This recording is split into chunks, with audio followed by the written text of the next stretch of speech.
Puspusa na ang paghahanda ng Agusan del Sur para sa pag-host ng Palarong Pambansa 2026. Inaasahang aabot sa 20,000 atleta, coach at staff mula sa 18 rehiyon ang makikiisa sa multi-sport event.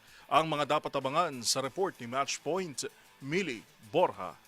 All system go na ang paghahanda ng Agusan del Sur para sa Palarong Pambansa 2026. Ayon sa pamahalaang panlalawigan, mahigit isang buwan bago ang pagbubukas ng torneo.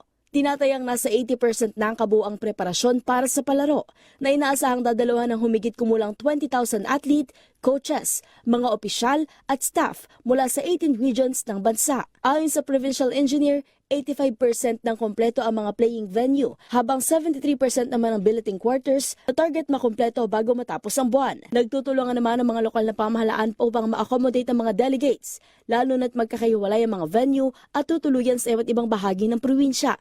Aminado ang Agusan del Sur na isa sa mga hamon ng posibleng epekto ng global energy crisis, ngunit wala pang anunsyo mula sa pambansang pamahalaan ukol sa pagpapaliban ng torneo. Humigit kumulang 1.7 billion pesos ang inilaan para sa palaro, habang aabot sa 2,000 na tauhan mula sa Philippine National Police at Armed Forces of the Philippines ang ide-deploy upang tiyakin ang seguridad ng mga kalahok.